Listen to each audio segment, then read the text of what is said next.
You want powerful and reliable solutions from one single manufacturer? Then it's time to get to know the single-phase solution from Sungrow, a combination of hybrid inverter and battery.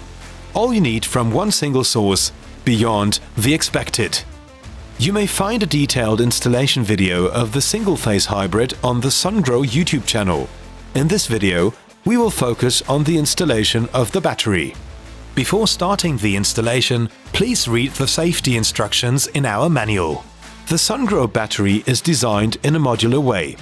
This gives a maximum of flexibility in adjusting power and makes installation very easy. The battery basically consists of a base, modules, top cover and switchgear. So, let's get this done. You need a suitable place for the single-phase solution. This means it should be a room where no flammable materials or gases are stored.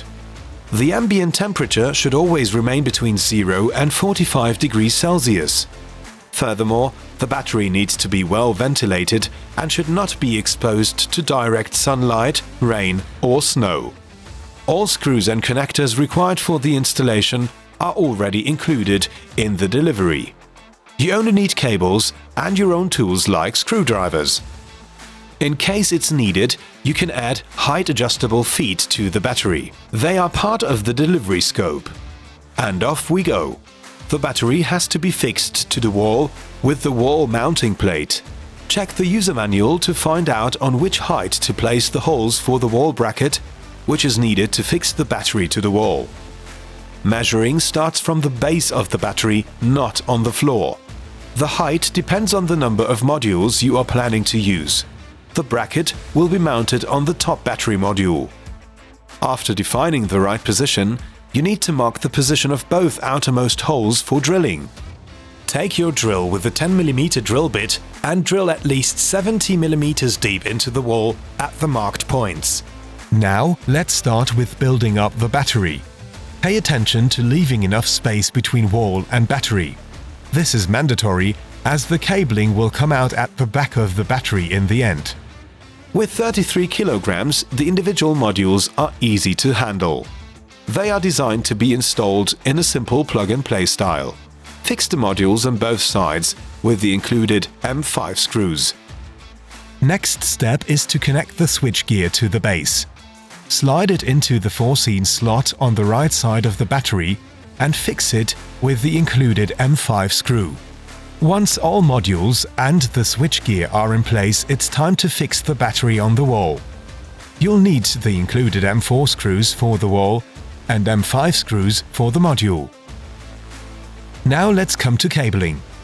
The battery has 4 connectors: grounding, P+, P-, and one terminal for communication with the hybrid inverter. Let's start with the grounding.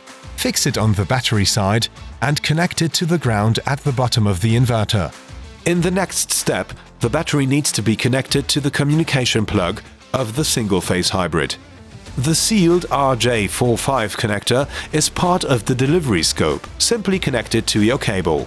The white-orange cable of the communication cable is connected to pin 1 and the orange cable to pin 2 on the RJ45 connector for the battery side. Connect the communication cable to the battery. The other end of the cable can be connected to the single-phase hybrid via Ethernet or via the pins 2 and 4 of the communication plug. Remove approximately 4 to 5 cm of the cable sheath of the communication cables. Then strip approximately 5 to 7 mm of the inner cables.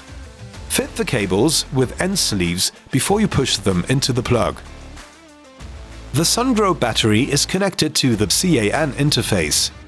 In the next step, the battery will be connected to the single-phase hybrid via SunClicks connectors.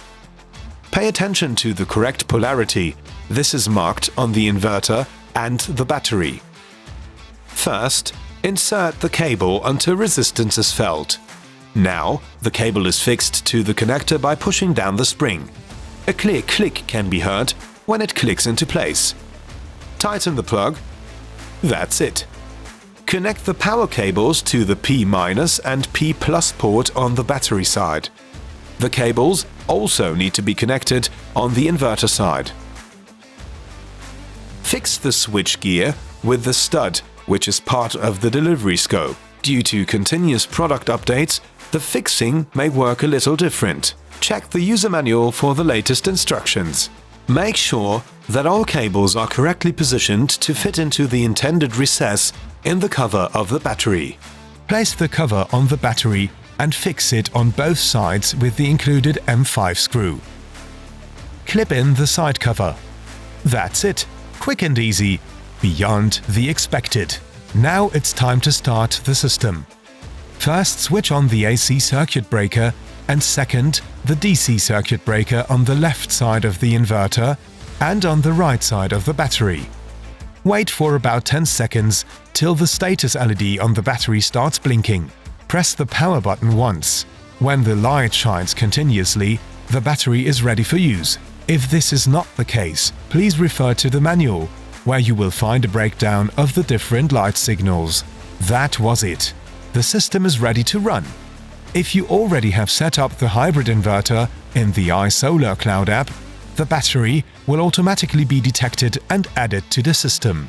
If you still need to set up the whole system, you may find a detailed commissioning video on our YouTube channel.